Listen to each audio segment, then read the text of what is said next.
Have you ever canoed down a babbling brook? No, but I have cried at a Taco Bell. Oh, same thing. Listen up, campers. It's time to buckle up, pitch a tent, and take a hike. Because Camp Counselors is a variety show. So prepare for a good old-fashioned kumbaya, Weird news, hot gossip, and scary stories around the campfire. so spooky. Is this podcast even about camping? No, but it is camp. This is Camp Counselors. Hey, happy campers. Welcome back to Camp Shady Birch. It is week 110 here at camp. And love is in the air. Well, it's been sprinkled in the air in different parts of the country all week because Jonathan and I had 2 weddings this week. Back to back, some would say. We haven't been to a wedding all year, and how did we manage to go to 2 in 2 different countries in the same week in October? A question that has plagued mankind for centuries. But yeah, if you hear our vocal fry on high today, that's probably why. Yeah, no, I've just been rasp city. I think it's the temperature changes. It's truly comes down to altitude. I think that's all we can say. We're not talking about altitude enough. And the altitude adjustment, guys, I was 35,000 feet in the air yesterday. Look where I am now. Sea level. That's a lot for the body. It's a lot for the colon. Why am I always so backed up after a trip? I don't know. I think it's the pressure. I really do think it's the air pressure. My body, every time we go somewhere, and it's not, I'm not being poo shy. I just can't regulate my system, and I don't know what it is. I've never understood that theory or that issue that people have as an IBS survivor. I don't have an option to be poo shy. I'm actually poo present, I would even say. I'm like, oh, there's a bathroom here. I lock it away.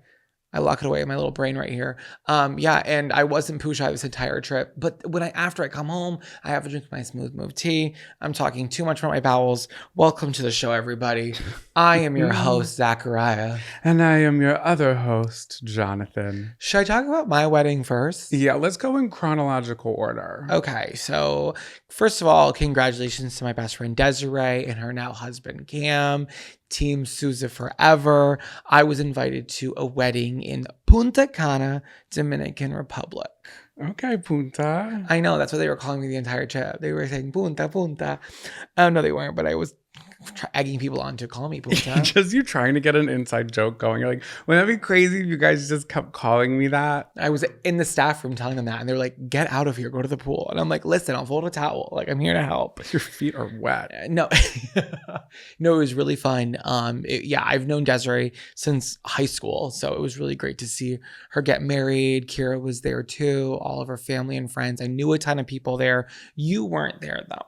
I wasn't, unfortunately. I was going to go, but I would have missed the rehearsal dinner and everything because you were in that wedding. I was also in this wedding. It would be different if we were participants in the crowd, but we were both in it. Yeah, so I went to this one and then I went to your wedding after, but I really like the DR, guys. Who here is a DR camper? Come on, Dominican campers, step up. I love it there. I had an amazing time. We were at an all-inclusive. And I noticed about all-inclusives? What?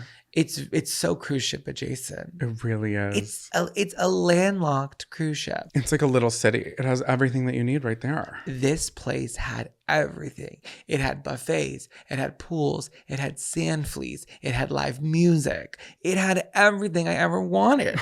I always wanted a sand flea. Oh my God, the sand fleas ate me up. What are sand fleas? Well, they're homophobic flies in the beach, and they attack the vulnerable and the weak. And we campers, I've already talked about this.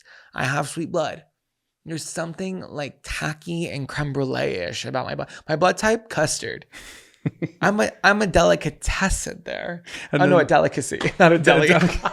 Meat on the brain, typical me. That too. And then they go tell their friends, they're like, hey, try that guy in the second aisle. He's got the sweetest pie. No, the fleas went back to their flea village after and say, oh, those people on the beach, they were roaring.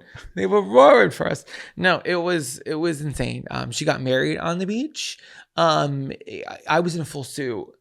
Campers, if you're unaware of the humidity level in the Dominican Republic, it is the closest place to hell I've ever experienced. You said it was the hottest place you've ever been, and we've been to some hot places. It felt similar to Bali in the sense, okay, so the hottest place I've ever been in the world, Bali, Indonesia, okay?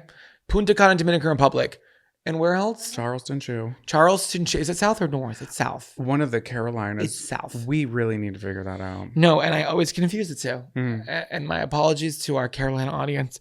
It was so hot, and I was wearing this gorgeous light tan suit, but pants rather.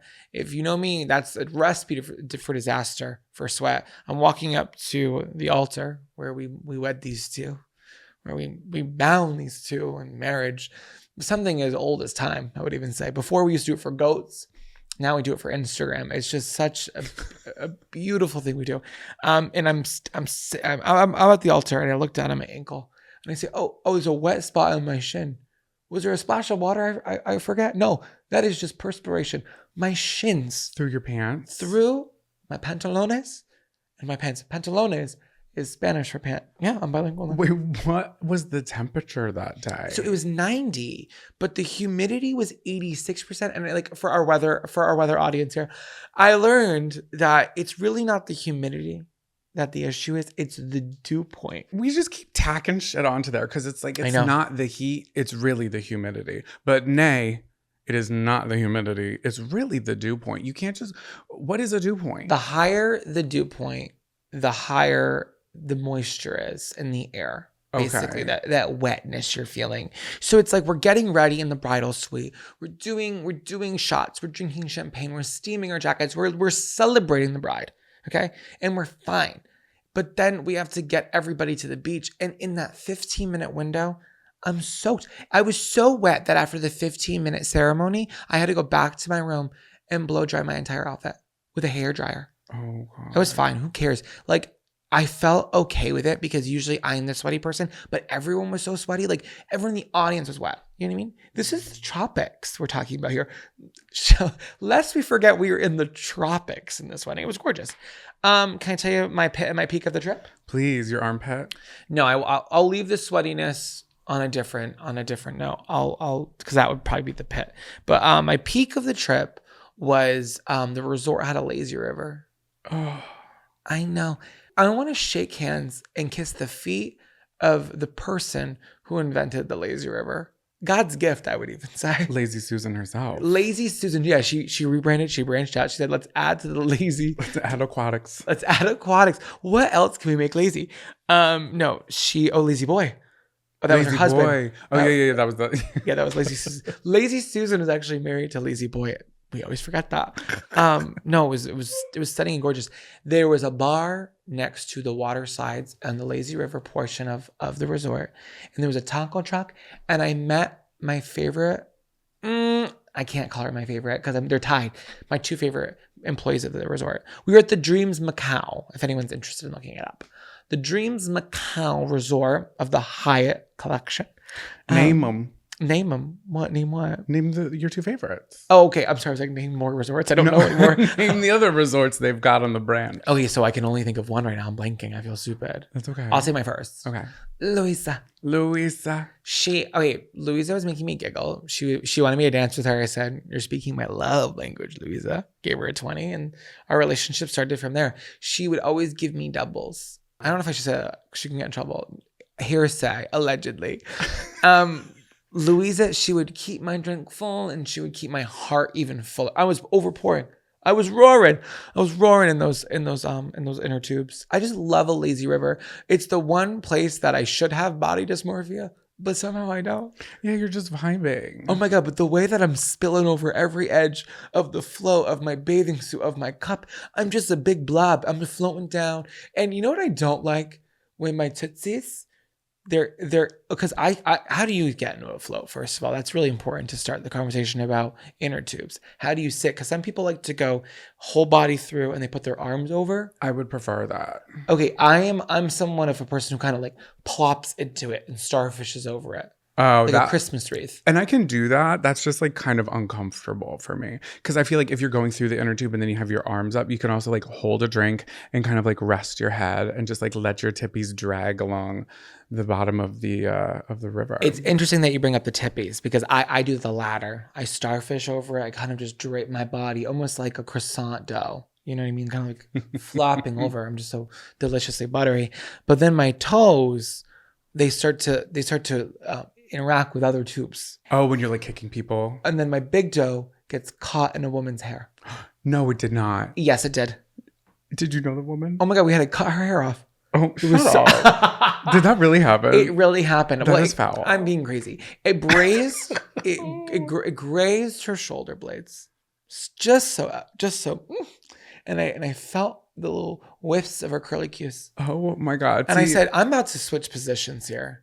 Because now I'm too self-aware. And now I can't even enjoy myself because I'm too worried that my big toe is going to end up in someone's pina colada. Yeah, you just need to add a little ambition to the laziness of the river. Mm-hmm. Otherwise, you're really just going with the flow. And sometimes going too much with the flow is not a good thing. It's truly in its nature is going with the flow of the lazy river. The river takes over. You know what was good about this lazy river? What? There was no rain feature. We've talked about this in the show before. I don't need to be splashed in this part of my trip. I'll get in the water if I want to get wet. This is for me to be out of the water, but still enjoy the movement of the water. Yeah, I also have an open container. Let's be honest here. I'm not floating down a lazy river without a beveragino in my hand. But I don't want that chlorinated water that people have been pissing in my drink. Agreed. Well, the lazy river is my favorite. And now I should talk about my pet. Please. The way that I sound and look this disheveled right now, campers, is because I am just mere moments away from alcohol poisoning. I couldn't stop eating and drinking to beat the band. You know what I mean? I was living it up. I'm at a wedding. I'm celebrating two really good friends of mine join hands in marriage amongst a group of people I love. So I was overindulging the entire trip. And I hit a wall the morning after the wedding because I was up so late. And I was flying right from one wedding to the next to be a part of Carly's big day. And waking up in the hotel on 2 hours of sleep, violently hungover, trying to fit 2 wedding suits into my luggage with wet laundry and all of this shit that I've accumulated. I was already sweating in my air-conditioned room to make my shuttle to the airport. I felt as if someone had shot me in the stomach and said, run. It was a mess. Also important to note that there's 2 types of people when they travel. It's like people who live out of their suitcases. And then there's you and I who like fully take advantage of that dresser that you think nobody uses. But like, no, we're emptying out everything. Things are going on hangers. Things are being refolded. I live in a space. Yeah. Especially if you're there for longer than 3 days. I feel like if you're overnight, you can live in a suitcase. But like 2 days, start unpacking. You know, you paid for the place. Just be comfortable in it. But that makes it more difficult. All this to suffices to say that it does make it more difficult when you have to repack said suitcase, especially when hungover. You also texted me at like 4 a.m. You were like, going to bed. And I woke up the next morning. I was like, oh, he's going to be dead because he has to get on the shuttle at like 9 a.m. Yeah, it was bad. And I was in the back of my shuttle on the way to the airport, and I had my portable fan. That thing got its money's worth this week. And I'm blasting my face, and I'm sweating out the alcohol. And I get to the Punta Cana airport, and it's actually very easy to navigate. I was so nervous, but it was like perfectly fine. It was just long, and I was so sick. And I was like, maybe I need to eat. So I go to the Dominican Wendy's. I get a chicken sandwich. One thing about me, this is a little interesting fact about me. Write this down, campers. Write this in your Zachariah journal. When I get a fried chicken sandwich, I don't like cheese on it. Yeah, I don't think anybody would. Well, that's not true. That's not true, Ellen. A lot of people do. I don't. And I didn't know it came with cheese, but it was really fresh. It was a fresh chicken sandwich. Quality of the chicken in the Dominican Republic at that Wendy's in the airport, it was really great. It was so disheartening, though, because I couldn't even eat it. And it's like, have you ever known me to never finish a chicken sandwich? No, were you just that nauseous? Nothing was sitting. Everything was spinning. I was just floating. Going nuts. Mm-hmm. And I'm sitting in this open air kind of like fast food court, mind you. And they bring out a saxophone player. And I said, oh no, what's he taking out of that little case? He starts going nuts on that thing.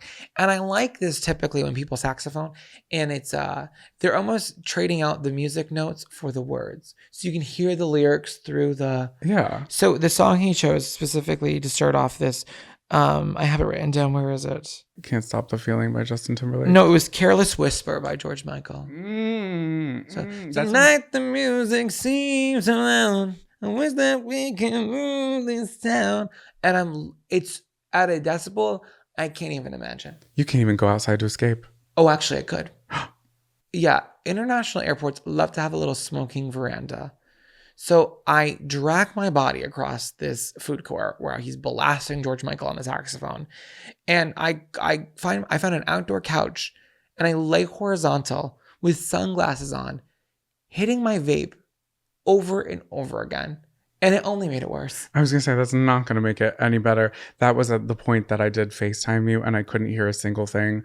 And even if you're hungover, you are an active participant when it comes to conversation, especially on FaceTime. And you just shook your head. You're like, I cannot, I have no input right now. You were telling me everything that was happening at your wedding. And I was like, I want to hear all of this, but I'm not listening. I'm literally fighting for my life. So, and then I had to get transferred at the Charlotte airport. I'll wrap that up really quickly, but Charlotte airport is not for the weak. It was a 17-minute walk from one terminal to the other. It was a marathon day. And I still feel a little weak, but I feel goofy. Yeah, I feel a little goofy, feel a little spacey because we did just fly in real time yesterday. Right? Yeah, literally like late yesterday. From where? From Myrtle Beach, which is in fact South Carolina. Yeah, and Charlotte was North Carolina. Yeah. I'm committing those to memory now. I'm not doing this anymore. Okay, because I have there's to learn. Charlotte and then her sister Myrtle. Myrtle's a freaky name. Myrtle got a girl. She's so big. Okay. Myrtle got a girdle. Myrtle's girdle. Myrtle's girdle. So I had my friend Carly's wedding. Congrats to Carly and Blake. I've been friends with Carly for years. We were friends since high school. She lived like right down the street from me. When she got her license, she would pick me up from school. And I was like, oh, my ride's here. Yeah, that's right. My friend, she can drive. She wasn't great at driving, still isn't. But I love you, Carly, if you're listening to this. First, I want to rewind really quick and say, campers, I drove Zach to the airport. And I got my first speeding ticket via camera going 35 in a 30. Yeah, you've never gotten a speeding ticket before. And it was so dark out because I was going to the airport so early. And in New York, they have these like towers that have cameras for speeding tickets. Speeders like for me. Speeders like me. Thank you. And I saw the flash. Oh, yeah. Almost like a comet in the air. I was caught in 720p. It was so embarrassing. You're freaking out because you're afraid you're going to be late for your thing. And I'm like, oh my God, I just got my first speeding ticket. Oh my God. Mind you, I was driving your car, so I don't know if that's going to be a point on your license. But maybe we can find a way to, paying my credit for that. Who knows? Oh, you're right. It's going to affect me. Yeah. Thank you. I'm truly sorry, and I wish I didn't bring it up right now. So let's move right along. So when I get to Myrtle, everybody was kind of like wrapping up their meal. Everyone else was there. All of the other girls. I'm in the bride's party. I was the bridesman, and everybody's wrapping up their meal. And my friend Meg mentions to me that they had one pizza that they hadn't eaten. It was a plain cheese pizza, gluten-free crust. Ooh. From a place down the street. Uh-huh. She's putting it away. She opens the box to, put it in like bags to make it easier for put away. A screw is under the cheese. A full-on screw somehow was baked into this pizza. No. Yes, I have a picture of it. I'll put it up here, courtesy of Meg. Marissa calls, lets them know, and they like didn't know what to do. They're like, okay, do you want us to send a replacement? I'm like, it is crazy how you guys are not shaking in your boots that a lawsuit could be in motions, which it's not. It's not my choice to do so. Who's got the time? But they were like, I guess we can like send you a new one or refund you. They did get refunded for the entire meal, but I was ready to take a slice of that pizza. That's so scary. Baked into the cheese. What was the brand? No, it was from a pizzeria. I was wondering, because you know how Domino's, they do that conveyor belt style? Yeah. I was wondering if it was one of those and the screw was in the conveyor belt and that's how it kind of flew up. But I don't know. I'm trying to figure out, Because when we cook in the kitchen, I don't have loose screws around. Yeah, no, So me where did neither. it come from? Our theory is, and it's a weird screw. It's like a painted top, like a white painted top. We think it was probably like a spice rack that was a shelf above the pizzas, and maybe somebody just like put like one of the spices down too hard, like the oregano or Italian seasoning, for example, and it just like fell right onto the pizza because it was right in between the line of the crust, where the crust meets the sauce meets the cheese. Met a screw that day. Yeah, hey, we'll never know. We'll never get to the bottom of this. No, we'll never know. But that was setting an eerie tone Totally. for the weekend as is. It was also Jeep Jam, which I didn't know was a thing. Absolutely massive. Everybody and their mother had Jeeps there. Everybody's doing the Jeep wave. I'm feeling really left out. We have already talked about this. We did rent a Jeep at one point, and I did feel part of the celebration. If you guys don't know, people in Jeeps, they have a certain wave that they do to each other. People get ducked, where you take a little rubber duck, put it on the front of a Jeep or what have you. But the wedding celebration started. We had to pick out a shot because Carly wanted to do a picture of everybody taking a shot. And everybody was throwing around ideas and then nobody came to a consensus. But when we were on the what is it called? The bachelorette. That's what it is. The bachelorette party. A girl had made us. It's called a Florida tea shot. Have you heard of that? No, what is it? It's essentially like a green tea shot, but like orange. So it was equal parts, half ounce Jameson, orange whiskey, peach schnapps, sour mix, and you top it with either soda or Sprite. So good. Such a delight. Wow. May I recommend to everybody. So I had to make those in a giant batch to somehow pour into these little tiny mason jars, which is really cute in theory, until it came time of the wedding. And I was running around spilling the most sticky peach schnapps all over my suit jacket right before photos. So we got there. It's in this gorgeous, absolutely gorgeous. It's called the Grand Dunes. The inventor of Hooters had a house that was 2 doors down from where this wedding was happening. I don't think he's alive anymore, but my theory is you could probably look down from a plane and it's shaped like boobs. Oh, his house? His actual house. Dueling pools. And Carly had gotten us all matching PJs. Did you guys do like matching anything? Well, Desiree got the girls' robes. I just don't participate in that. I know, and that's where Men don't need. I'm sorry, we're not built for those kind of things. It doesn't look good on us. So I'm taking the L. I'll say I don't need to be on that. And thank you so much for saying that, because it's like a normal button down where everybody's getting their hair and makeup done, so you don't have to like take it over your head, and these cute pants, and everybody's in the same color. It had my name stitched on it. It came on a hanger that was white wooden painted. It had my name. Everything looked so lovely. And I put the shirt on and I'm like, I can't. It's like the buttons are pulling. My like arms are too big for this. So I put a shirt on under it and I just like leave it unbuttoned. Fine. I go to put the pants on. It was outlining everything and they wanted pictures in it. And I told the photographer, I was like, I'm sorry, we're just going to have to figure out how to hide me because I'm putting shorts on and I had like corduroy shorts. You should have just sat out because then it looks weird. You know what I mean? No, she did figure it out. I just put shorts on and then put like one of the girls in front of me, like to the side. Everything worked out. But that's what Carly didn't want, was me to sit out. Because I was like, I'm sorry. I looked at Des. I said, I'm not doing it. It's going to look better for everybody. In memory, I was here. Don't worry. True. Everyone's attention should be on the bride and Exactly. not my junk. The one thing that Carly wanted a part of her wedding is her dog. Her 16-year-old nearing death's door, shaky, quaky, yappy dog, Oliver, who is literally this girl's world. I'm sorry, Carly, but I love him. He's a great dog. But he's in his diaper, and she wants to put him in a wagon and have the flower girl bring him down the aisle, which is down a hill and onto a beach. Somehow, by the grace of God, nothing happened. But the one thing was, when we went through the rehearsal, the dog would not stop yapping. And Carly was like fine with it. She's like, just put him on the ground. I'm like, he's not going to run around and like start shitting and pissing all over the train of your dress, because that's what he was doing the day before when she wasn't wearing the dress yet. So I'm on dog duty after we walk up. The flower girl brings the wagon up to me and I have to like scoot it to the side. And I like whispered to the guy sitting in the front row, I was like, I'm sorry. Because that's just where I had to put it. Dog starts yapping. Mm-hmm. Someone eventually was nice enough to come over and handle it, but it was just like, it was too much. Oliver, you don't have to be a part of everything. The ceremony happens. It's beautiful. It's stunning. It's gorgeous. So then we all go to take pictures, right? Mhm.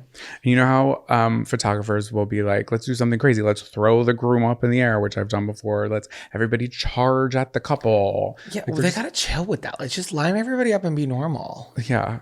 So we were doing that and then had the groomsmen hold the bride, like fully horizontal. Uh-huh. Now, something about the groomsmen, a lot of them are the groom's younger brothers who are like 18, 19 and just like goofing off a lot of the time. So they go to pick up Carly. She snaps the first picture. They drop the bride. That is insane. In the grass? In the grass We need the photos. slash dirt. We need to see this. It makes the loudest thud. She goes, oh! People in the surrounding restaurants at this country club gasp. It was audible. It was palpable. Nobody's helping her up.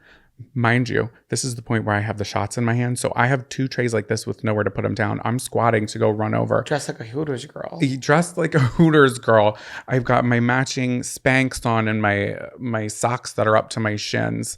And she gets up. She was so not a bridezilla, which thank God. She was just like, I'm fine. I'm fine.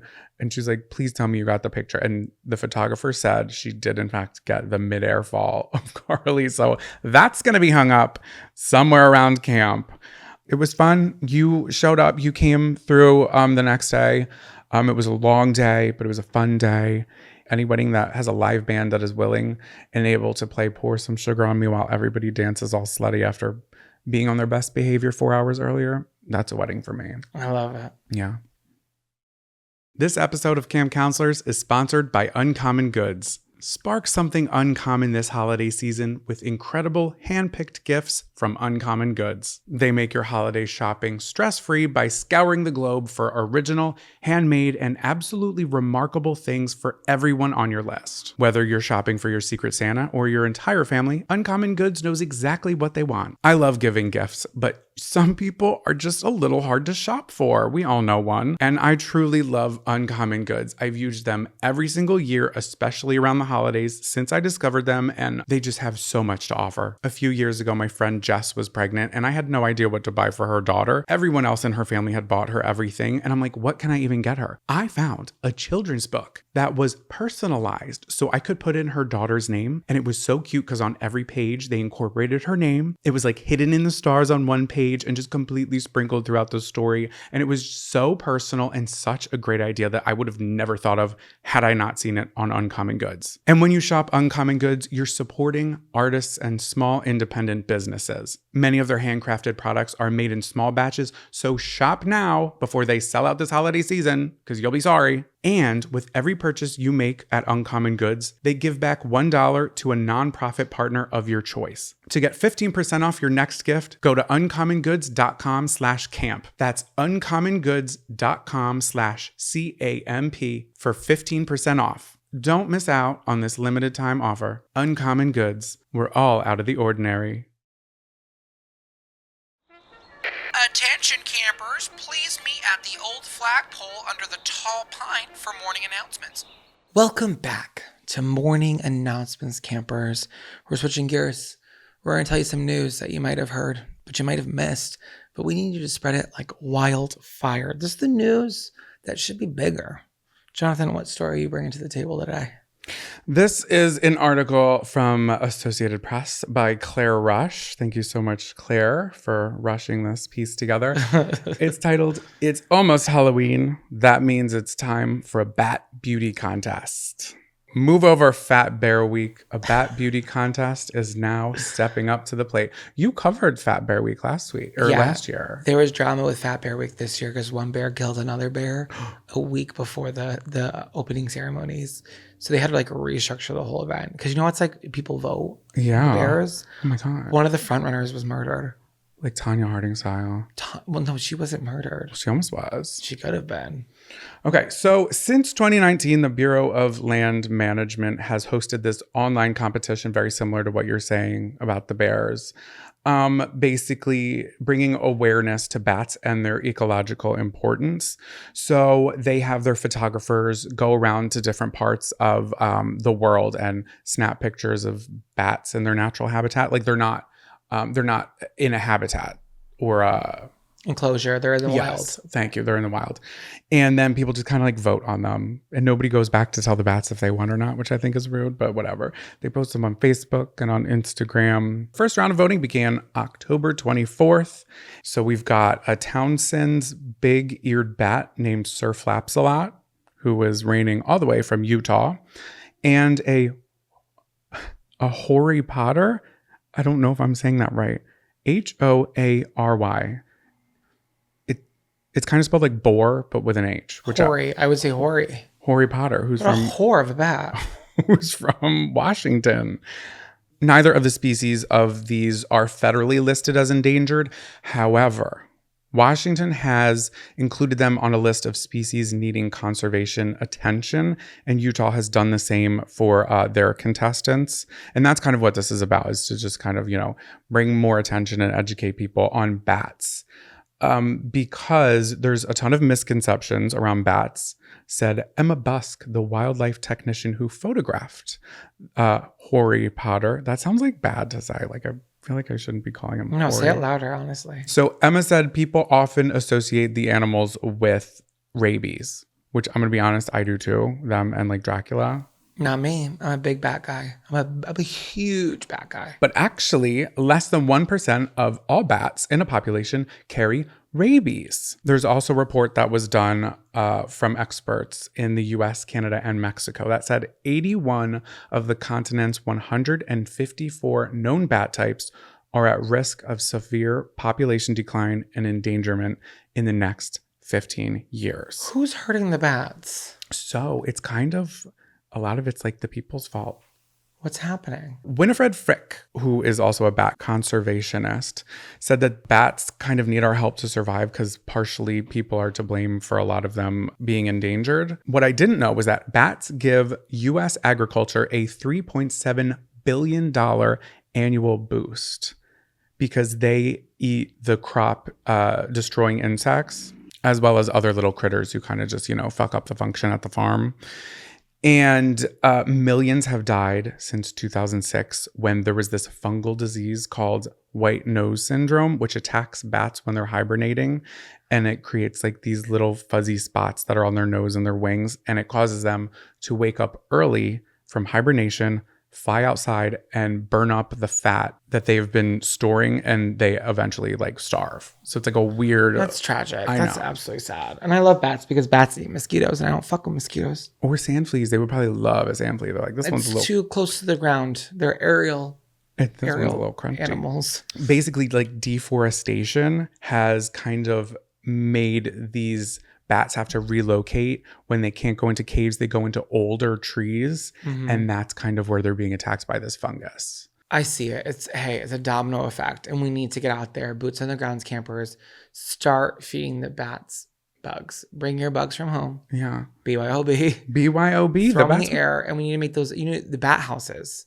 Those could save the bats. Why don't we do that? Have a little hotel for bat, Hotel Transylvania for real. Yeah, people have bat houses. My neighbor had a bat house attached to their house. What is it? Just like literally like a birdhouse for bats? That's exactly what it is. I can't even say it any better myself. It's a bigger birdhouse. I'll let you know that. Wow. And it's at the top of the house, and they're good because you don't have mosquito problems in your house.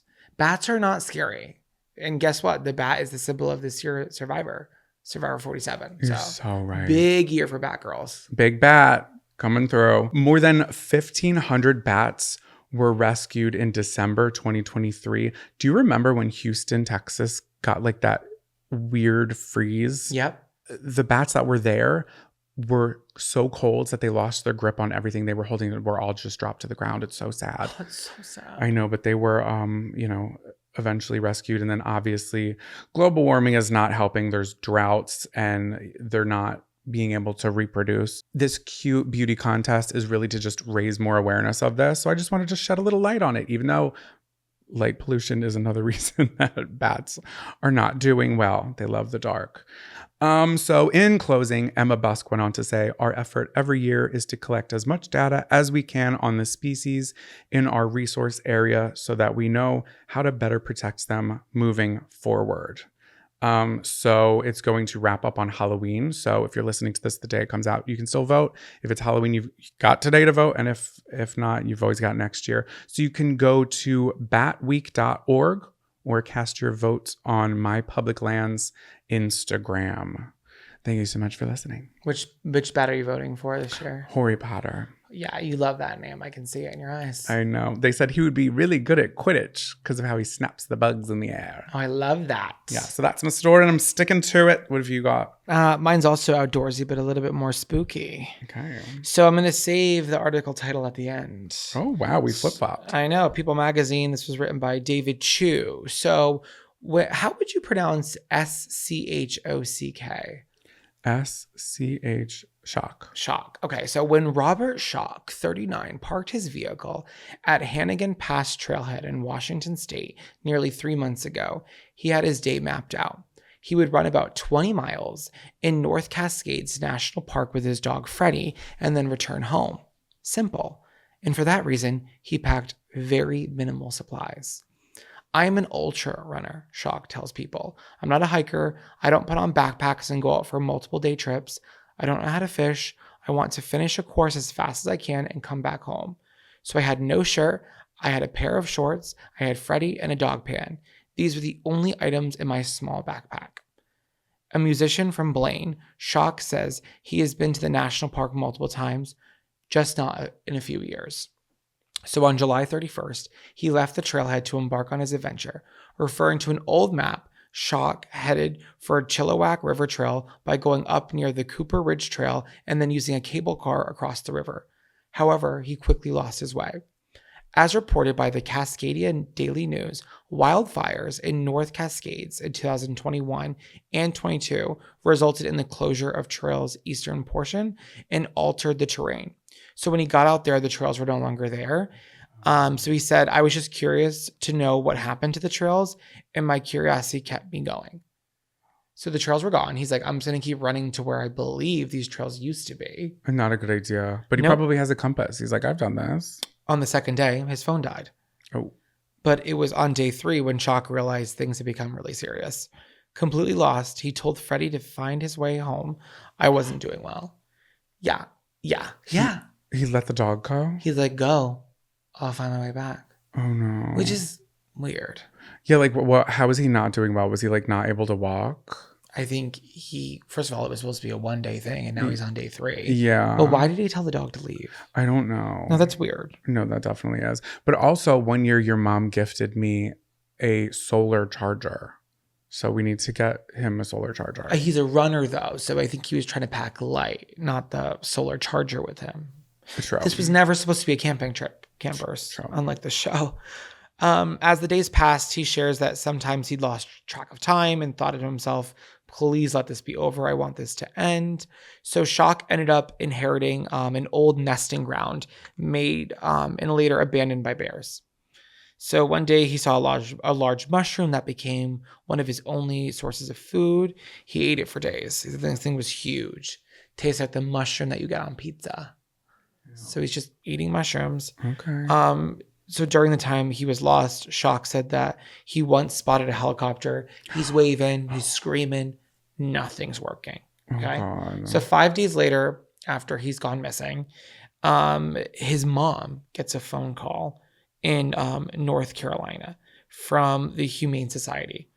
So Freddie's been found on a nearby trail. They must have checked his chip, found his information, couldn't contact him, somehow found his mom's information. She's like, oh my God, I haven't heard from him. I actually called him the day he left, didn't know where he was, didn't think anything of it. They live like across the country from each other. Things get busy. Oh my God, and to get a call to be like, you haven't heard from your son, but we found his the dog alone. Scary. So she throws in a missing persons report. The police go to the trailheads. They find his car. His passenger side window is rolled down and his wallet's in the car. So they're like, this doesn't seem like somebody that is looking to come back. I think they thought it was going to be some sort of like suicide attempt, to be honest. And his mom was like, this isn't him. Go find him. So this was 5 days in. Oh, God. Right? He's missing for multiple weeks. He's screaming for help once a day because he can't do it multiple times a day because too much energy. So it gets pretty bad. On August 30th, so now we're basically a full month out, he is by a bank of the Chilliwack River.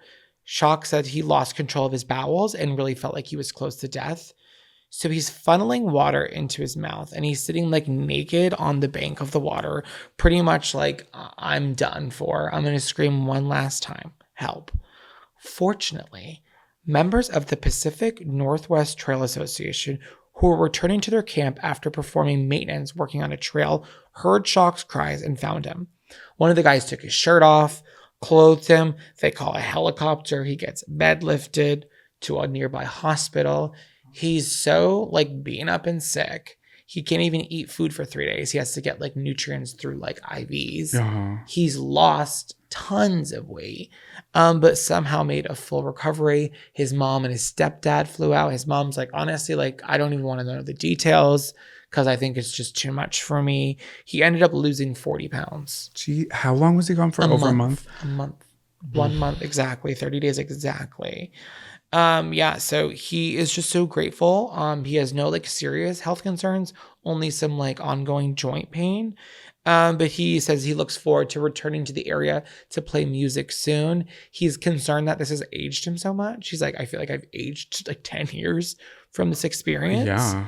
But the one thing he won't do is return to the North Cascades anytime.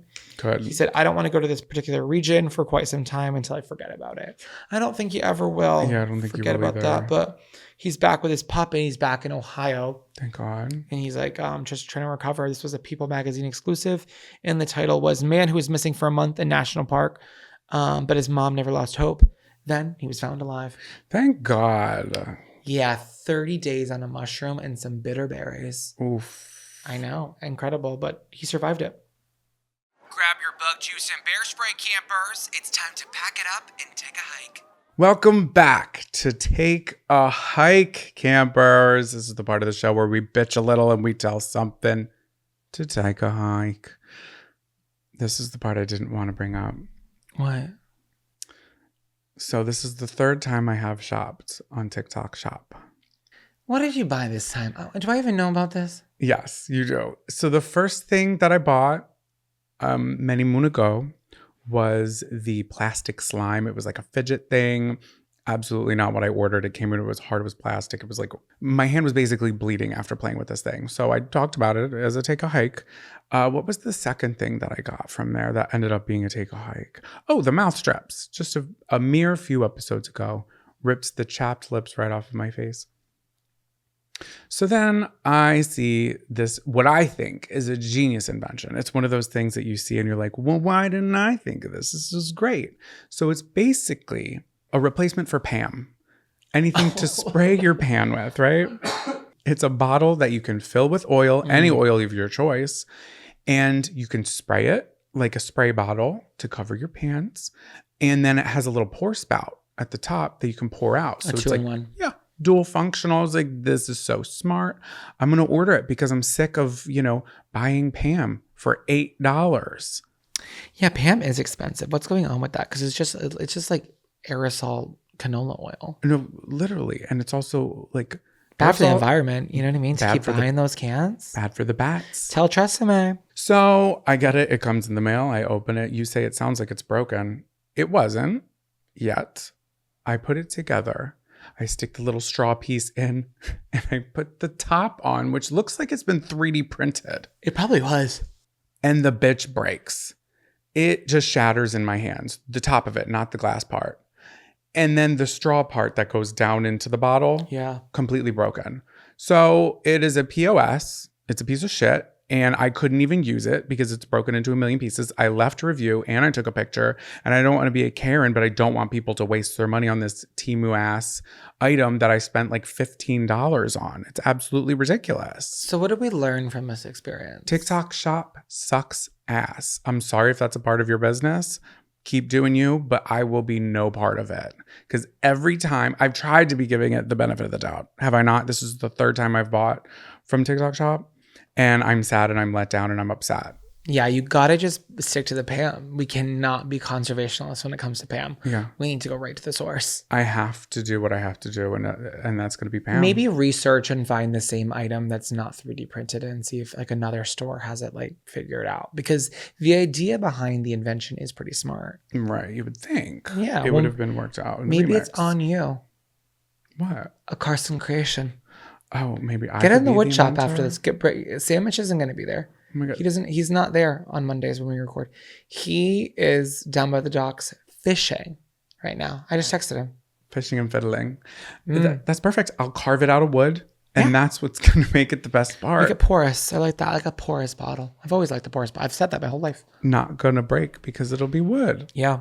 Made out of our very strong, shady birch. Yeah. Maybe a rosemary oil. Okay, so that's my take a hike. I'm pissed. I'm annoyed at it. You got to stop. I have Put to your be credit card stopped. down. I know. Well, they do. They just make it so easy. Yeah. I'm so targetable. Look at me. Keep me away from QVC. I know. Wait till you find out about HSN, What's that? the Home Shopping Network. Get me off this train. Get me off this train. Get him off the train, guys. What are you Talking about.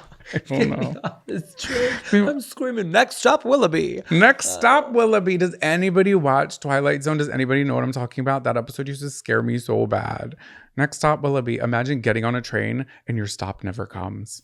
Yeah. How scary. That feels like when we go above 42nd Street. I feel like I'm on Willoughby. No, literally. And will I get there? Never. Okay, so what are you bitching about? Publicly eating skewered meat. Say It no just more. sucks. It's graphic. It's embarrassing. It's unnecessary. I'm not talking about everything on a skewer, but there's something that's chemical happening when you're cooking chicken or steak on a skewer. And then when you go to take it off the skewer, whether that be a metal rod or wooden stick, it gets stuck. And then you're trying to shimmy the meat off of the skewer. And then it does the worst thing that could happen at a dinner table. It flies. Mm. And you're lucky if it lands on the plate. Sometimes it's in your lap. Sometimes on the white linen. I hate eating skewered meat. I used to work at Olive Garden. Talked about this a bunch. When I first started there, we had a dish called the mixed grill. And it was steak medallions and chicken breasts, and they would go every other with onions and peppers on these metal rods.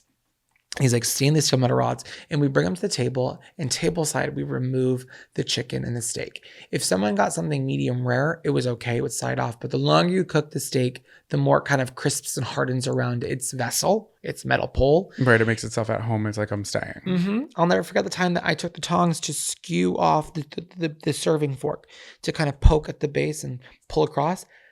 The steak went flying across the room. No. And it was well done. So I say, I'll be right back with another medallion. Please start with what you have here. That's so awkward. And then you got to go chase it down under somebody's, like it's on someone's shoe. And it's not my fault. And I think it keeps, and we were at the wedding and there was chicken skewers. And I was trying to push them off. And it's like, I like the idea of how it cooks. I like the flavor that it brings, but it has no place in public. You need to have an open area. You know what I mean? Where everything's sanitized. So if it goes flying, you can save it. Yeah. Yeah, I'm not talking about fruit skewers or vegetable skewers. I'm talking specifically meat and poultry. I don't think it happens to shrimp. I think shrimp kind of stays. No, it does happen to It can get shrimp. stuck. It's happened to me. Yeah, it's the worst. Yeah. We're not talking about edible arrangements right now. Yeah. You're clear in this one. Yeah, This I just time. think time and place. And you did it at my birthday. And it's not okay. I totally agree. I don't think that they should be served on a skewer. I like cooking it Do on that it. in the back. Do it in the back. Handle it for me. I believe you. I can look for the puncture wounds. If I'm so concerned how you're cooking it back there, I'll look for a hole. Don't ever make me do that. No, I agree. It's annoying. It should be part of the preparation. Yeah. That's a lazy chef. You're getting lazy back there, chef. Yes, chef? No, chef. Take it off, chef. Thank you. Do you think the new counselor likes the top bunk or the bottom bunk? Over. Either way, I'm giving them my boondoggle keychain. Over. Welcome back to Camper Crush of the Week, campers. Oof. Don't you just want to pour a glass of Cabernet and kiss somebody? That was cute. That's exactly what we do in this segment, campers. We're talking about who deserves that big smooch and a glass of red. Jonathan, who's your Camper Crush of the Week? This can be either general or specific, but I'm gonna. When I say it, you're gonna get it. Narrow it down. I'm giving my cherry cordial to this old lady who was overreacting at the TSA airport. I know it sounds monstrous, But in this situation, it was not. There was a woman in a wheelchair being pushed by a TSA agent. My dream. Exactly. And she had a little Bichon, similar to Oliver, in her lap. A Bichon Frise? A Bichon Frise. And she's going around this tight little spot, you know? And In the lines? In the lines, yeah. Okay, so by the stanchions. It was literally a stanchion. I was going to explain it for the people who didn't know what it was. It's like, think about the stand. It's like 1 inch off the ground. It's kind of where they have like those, where it's roped off and you have to weave in between. Well, she didn't have to weave because it was a tight space, but there was one last one that the wheel grazed barely 1/2 inch off the ground. The way that it startled this woman and she screamed in the airport. In New York? In New York, yes, LaGuardia International. Diva. And she screamed so loud. At first, I was like, that was so annoying. And then the way that she continued to play it off, like she was in like the acting reminded me of Alfred Hitchcock. You know how everybody's just overreacting at the smallest thing that could be the most tidbit amount of alarming. She's like, oh, it's the end of what you would have thought she was seeing the Terrifier. But that was drama. That was a performance. Elderly people, they just start to lose their fucking minds. Bitch, settle the fuck down. I know, but I kind of loved it. No, of course you did, because you're gay, and gay people love dramatic women. We gravitate towards them. Would you buy her a glass of Chardonnay after? I said, come to me to Bubby's. No, We'll sit down and share some fries. Literally, I should have. Oh, she had me roaring. What do you think her name was? Dolores. I was going to say Eleanor. Or Eleanor. The dog was probably freaking out. The dog was fine. The dog's like, she does this all the time. Trust me. So the dog's there for anxiety purposes. Yeah, you should have seen her on the escalator. You know what's funny? Elderly people as a whole treat normal people horrifically. They treat animals beautifully. Mm-hmm. You know what I mean? Ooh. That was how she would have reacted to that. Like, ooh. Was she chewing gum? I love when old people start chewing. She was chewing and I don't know what she was chewing on. What is it? Hay? Cud? Yeah. It's so cudcore. Or old people like. What are you chewing on, Gam Gam? I think it's like that. It's the dentures. They need something to they need that oral fixation. We go back to babies. They're stimming. Oh, they're so stimming. Yeah. They're petting, they're chimming, they're getting. My grandmother, she's always chewing gum and she's drinking peach flavored seltzer water. Peach. I'll say it again. Peach. It's a weird flavor, Nana. It's fine. It's fine. She's Sorry, fine, Nana. I guess. Yeah, but I loved her little overreaction there. Oh, I love that stuff. Normally, I would hate screaming at an airport. You're not supposed to do it. But they get away with it. She got away with it. Yeah, and she's being put. What do you think her helper thought? Oh my God, so annoyed because she's like just stop. Making it out like it was this TSA worker's fault when she was literally just trying to pivot around a really tight spot. Good luck at turbulence. Does she know about that? Oh, I don't think she does. Okay, so what are you crushing on? So funny, we're interlocked here. I also have an airport crush. Oh, what is that? We were on the flight back yesterday from Myrtle Beach, tiny plane, and there was a couple to the left of us, and you were listening to your music, and when Jonathan has headphones in, I always need to interrupt him to tell him every thought in my head, but I was being polite and letting you be. And there was a woman next to us with her husband, and she had this larger than life iPad. I almost believe it wasn't an iPad because it was so big. Like a cookie sheet? It was a cookie sheet tablet. So I'm not sure what it was. Guess what was on it? What? Music notes. Like sheet music? Sheet music. What, was she reading it? She was reading it with her left hand looking at the iPad. And on her right hand, she was ferociously playing the notes. It was piano on her husband's thigh. And she was into it. A composer, if you will. It was the most electric thing I've ever seen in my life. The talent in the room. It was palpable. It felt like I was in the 1700 Renaissance. Like she was like shimmying and she was shaking her hands. She was playing on her husband's thigh as she read it. And then she took her little stylus out in red.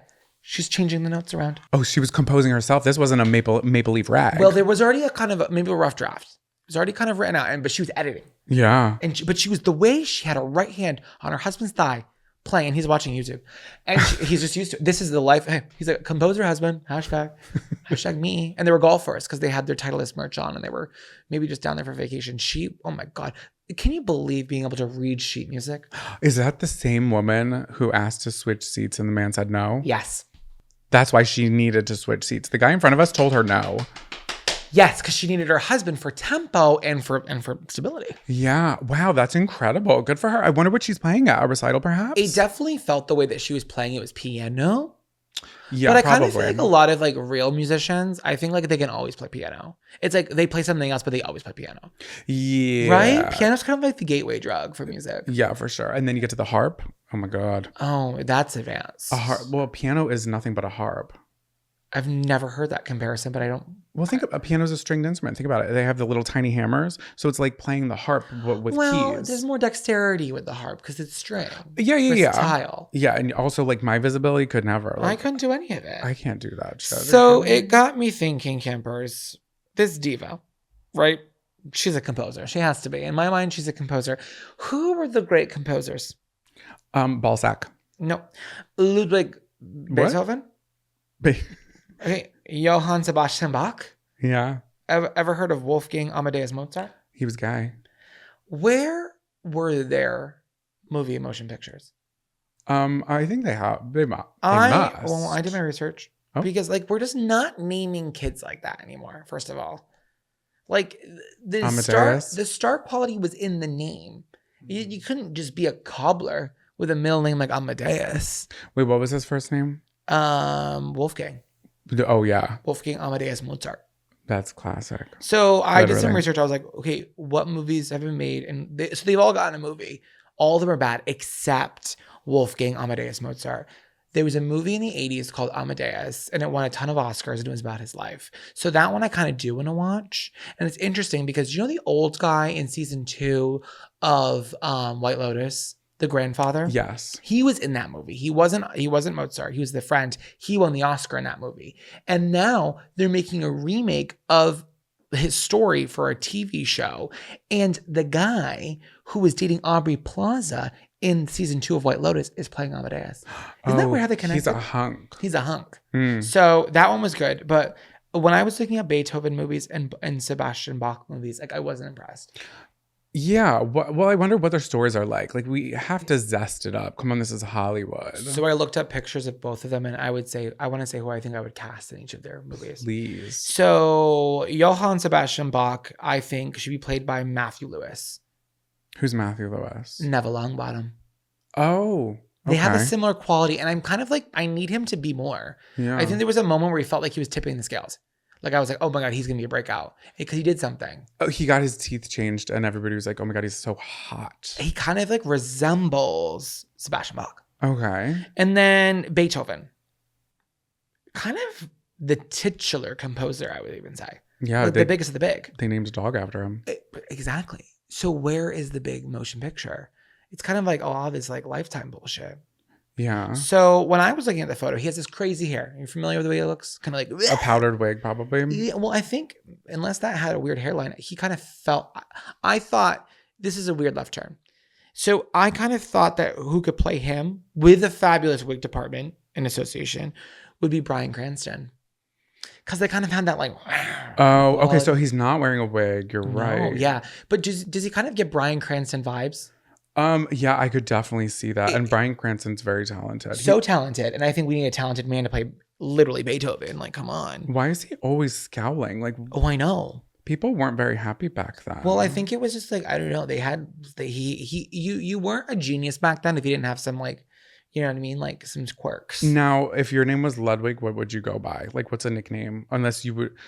You don't have a nickname. You go by that. Luddy? No, I'm Ludwig. Say it. Full name, government name, please. Wig. Yeah. Oh my God, he was deaf. And no, how does that make sense? He probably just felt the music in his soul. Wow. I'm not going to say that factually, but I am reading a headline that says Beethoven was deaf. Well, So do your own research. This diva on this plane, she's right up there for me. Maybe she'll have a motion picture made about her one day. And I'll play her. What song's been stuck in your head all week? Welcome to Camp Songs. Welcome back to Camp Songs. I wish I could play her song. What is her song? It's the Camp National Anthem now. Yeah, and it's fun because we'll never know it. Well, what song do you know that we can tell them to know? What? Your song of the week. Oh, my song. Oh, wait. What was that clip where it's like, would you, what have, if you could do it?